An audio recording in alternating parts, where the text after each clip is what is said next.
ગુજરાતમાં છેલ્લા કેટલાય સમયથી જોવા જઈએ તો ખનીજ માફિયાઓ બેફામ બન્યા છે અને તેના પર હવે તવાઈ બોલાવવાનું ચોટીલાના નાયબ મામલતદાર એચ.ટી. મકવાણા દ્વારા શરૂ કરી દેવામાં આવ્યું છે અને ગઈકાલે જ રાત્રે જ્યાં રેડ પાડવામાં આવી છે ત્યાં કોના ત્યાં રેડ પાડવામાં આવ્યું છે તેની વિગતે ચર્ચા કરીશું। નમસ્કાર, હું છું પ્રથમ મોદી, આપ જોઈ રહ્યા છો નિર્ભય ન્યૂઝ।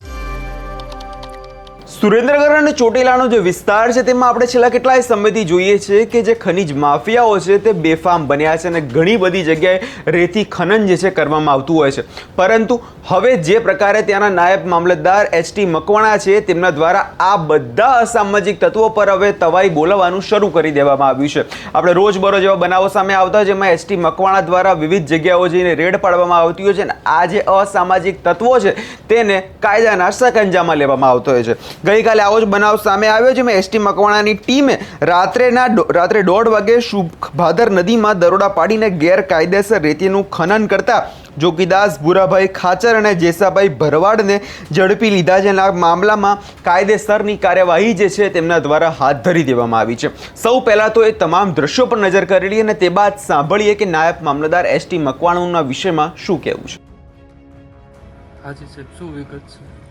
છેલ્લા 4-5 દિવસથી અમને બાતમી હકીકત મળેલી કે ચોટીલા તાલુકાનું છેવાડાનું ગામ જે વિછિયા તાલુકાની બોર્ડર પર આવેલ છે એવું ચિરોડા ભાદર જે ગામ છે ત્યાંથી શુક ભાદર નદી પસાર થાય છે। આ નદીમાંથી અમુક ખનીજ માફિયાઓ રાત્રે 12થી કરીને સવારના 5ના ગાળાની અંદર જે કાળી રેતી છે, કાળી રેતીનું તદ્દન ગેરકાયદેસર ખનન અને વહન કરે છે। જે હકીકત બાતમીને આધારે આજે મોડી રાત્રે 1:30 વાગ્યાની આસપાસ અમારી નાયબ કલેક્ટર પ્રાંત ચોટીલાની ટીમ સાથે અમે ખાનગી રાહે દરોડો પાડેલો અને આ દરોડા દરમિયાન છે એ સ્થળ ઉપરથી જે ખનન અને વહન કરતા જે ભરેલા એક ડમ્પર, એક લોડર મશીન, એક ટ્રેક્ટર અને ટ્રોલી તેમજ રેતી ચાળવાનો ચારણો અને આશરે 120 ટન કાળી રેતી છે એ જપ્ત કરવામાં આવેલી છે। આ જે મુદ્દામાલ છે એની કિંમત છે 71,32,000 રૂપિયાનો મુદ્દામાલ જપ્ત કરી અને ચોટીલા મામલતદાર કચેરી ખાતે ખસેડવામાં આવેલ છે। નિવેદનોના આધારે જે આ ખનીજ માફિયાઓના જે નામ છે નામ સામે આવ્યા છે, જેમાં જે ચિરોડા ગામના રહેવાસી જોગીદાસ ભૂરાભાઈ ખાચર અને જસદણના રહેવાસી જેસાભાઈ ભરવાડ, આ બંને ઈસમો છે એ ઘણા સમયથી શુક ભાદર નદીમાંથી કાળી રેતીનું ખનન અને વહન તદ્દન ગેરકાયદેસર રીતે કરતા હતા, જેથી આ બંને ઈસમો સામે Gujarat prevention of illegal mining, storage and transportation rules 2017 તેમજ લેન્ડ ગ્રેબિંગ અને તડીપાર જેવી જુદા જુદા કાયદા અંતર્ગત કાયદેસરની કાર્યવાહી હાથ ધરેલ છે।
સર,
એટલે અહીંયા જે રીતે તમે નાયબ મામલતદાર એસટી મકવાણાને સાંભળીને તેમના દ્વારા વાત સ્પષ્ટ એક જ કહેવામાં આવી છે કે છેલ્લા ઘણા સમયથી આ વિસ્તારમાં રેતી ખનન ચાલી રહ્યું હતું અને આ જે અસામાજિક તત્વો છે તે બેફામ બન્યા હતા. રાત્રિના અંધકારમાં ઉપયોગ લઈ કે આ લોકો જે છે રેતી ખનન કરી રહ્યા હતા, ગેરકાયદેસર આ જે ખનન પ્રક્રિયા ચાલી રહી હતી અને છેલ્લા કેટલાય સમયથી આરોપીઓ ફરાર હતા અને હવે આ તમામ આરોપીઓને હવે કાયદાના સકંજામાં લઈ લેવામાં આવ્યા છે અને હવે જોવાનું એ રહેશે કે ચોટીલામાં બીજા અન્ય લોકો પર કેવી કાર્યવાહી જે છે કરવામાં આવે છે.